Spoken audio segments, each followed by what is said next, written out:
Assalamualaikum warahmatullahi wabarakatuh. Saya Karina Alisya Putri dari kelas 11 F8 ingin mengemukakan pendapat mengenai pinjaman online atau pinjol. Yang pertama, mengapa layanan pinjol atau pinjaman online menjadi populer di kalangan masyarakat? Ada beberapa alasan utama. Yang pertama, prosesnya cepat dan mudah. Yang kedua, tanpa jaminan. Yang ketiga, inklusi keuangan. Dan yang keempat, kebutuhan yang mendesak. Yang kedua, apa yang membedakan pinjaman online legal dengan ilegal? Nah, perbedaan pertama, izin dan pengawasan. Pinjol legal terdaftar dan diawasi oleh OJK, sedangkan pinjol ilegal tidak terdaftar dan tidak diawasi oleh OJK. Perbedaan yang kedua, transparansi bunga. Pinjol legal, bunga dan biaya pinjamannya transparan, sedangkan pinjol ilegal, bunga yang sangat tinggi dan biaya tersembunyi dan tidak jelas. Perbedaan yang ketiga, akses data. Pinjol legal hanya boleh mengakses kamera, mikrofon, dan lokasi, sedangkan pinjol ilegal meminta akses ke seluruh data pribadi di ponsel, seperti kontak dan galeri. Perbedaan yang keempat, penagihan. Pinjol legal, petugas penagihan terverifikasi, proses beretika, dilarang mengancam atau melakukan teror. Sedangkan pinjol ilegal, penagihan seringkali dengan ancaman, teror, intimidasi, dan menyebarkan data pribadi. Perbedaan yang kelima, layanan pengaduan. Pinjol legal memiliki layanan pengaduan yang resmi, sedangkan pinjol ilegal tidak memiliki layanan pengaduan yang resmi. Yang ketiga, sejauh mana sih pemerintah harus mengatur atau membatasi layanan pinjol? Pemerintah melalui OJK dan lembaga terkait perlu mengatur secara ketat untuk melindungi konsumen, namun tetap mempertahankan ruang inovasi teknologi finansial. Nah, pengaturan diperlukan untuk yang pertama, mencegah praktik ilegal. Yang kedua, menetapkan standar etika. Yang ketiga, meningkatkan literasi keuangan. Dan yang terakhir, menjaga stabilitas sistem keuangan. Tanggapan selanjutnya, bagaimana pinjol mempengaruhi perilaku konsumtif bagi masyarakat? Masyarakat cenderung lebih mudah membeli barang atau jasa yang diinginkan tanpa mempertimbangkan kemampuan membayar jangka panjang. Hal ini diperburuk oleh gaya hidup yang menekankan kenikmatan instan yang bisa berujung pada jeratan hutang. Tanggapan selanjutnya, bagaimana pinjol mempengaruhi hubungan sosial antara peminjam dan keluarganya? Adapun dampak pinjol, terutama yang ilegal, dapat merusak hubungan sosial antara peminjam dan keluarganya. Yang pertama, tekanan dan stres. Peminjam sering mengalami tekanan mental dan psikologis akibat bunga yang tinggi dan penagihan yang mengintimidasi. Dampak kedua, konflik keluarga.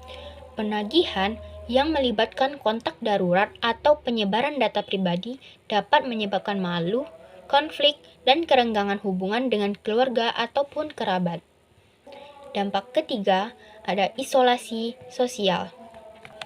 Korban pinjol mungkin merasa diasingkan atau dikucilkan akibat konstruksi negatif masyarakat terhadap mereka yang terjerat utang.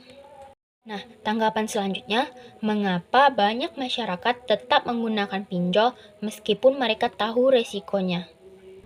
Nah, ada beberapa alasan masyarakat tetap menggunakan pinjol. Yang pertama, keterdesakan ekonomi.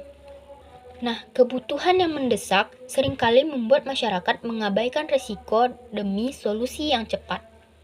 Alasan yang kedua, kemudahan akses. Proses yang sangat mudah dan cepat menjadi daya tarik masyarakat untuk mengalahkan kekhawatiran yang beresiko. Alasan yang ketiga, kurangnya alternatif. Bagi masyarakat yang tidak memiliki akses ke layanan perbankan formal, pinjol menjadi salah satu. Alasan yang keempat, literasi keuangan yang rendah. Banyak yang belum sepenuhnya memahami risiko penuh, seperti bunga yang tinggi dan praktik penagihan yang buruk sampai mereka terjerat. Tanggapan selanjutnya, bagaimana cara menumbuhkan kesadaran kritis di masyarakat terhadap bahayanya pinjol? Nah, menumbuhkan kesadaran kritis, kita memerlukan upaya yang kolektif. Yang pertama, edukasi yang masif. Adakan kampanye literasi keuangan yang intensif dari pemerintah seperti OJK dan Satgas Pasti. Upaya yang kedua, adanya informasi yang jelas.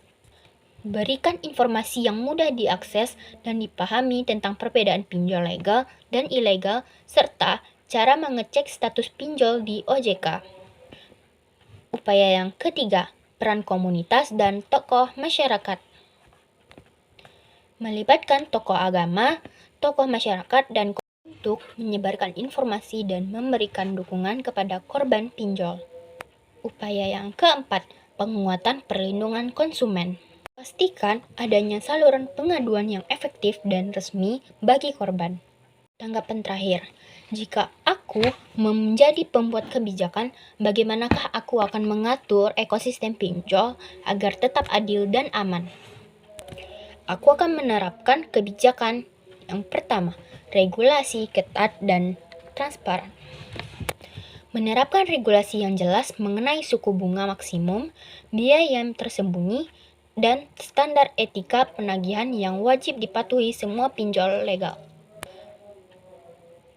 Kebijakan yang kedua, peningkatan pengawasan dan penegakan hukum. Memperkuat OJK dan Satgas pemberantasan aktivitas keuangan ilegal untuk menindak tegas pinjol ilegal dan memastikan kepatuhan pinjol legal. Kebijakan yang ketiga, perlindungan data pribadi. Menerapkan sanksi berat bagi pelanggaran data pribadi sesuai Undang-Undang PDP. Kebijakan yang keempat, literasi dan inklusi keuangan. Meluncurkan program edukasi keuangan nasional secara masif sekaligus memfasilitasi akses yang lebih mudah dan adil ke lembaga keuangan formal sebagai alternatif pinjol. Kebijakan yang terakhir, sistem peringkat kredit. Mengembangkan sistem penilaian kredit yang komprehensif dan adil untuk memitigasi risiko bagi pemberi pinjaman dan membedakan peminjam yang bertanggung jawab. Itu tanggapan-tanggapan menurut pendapat saya. Sekian dari saya, Karina Alisha Putri. Assalamualaikum warahmatullahi wabarakatuh.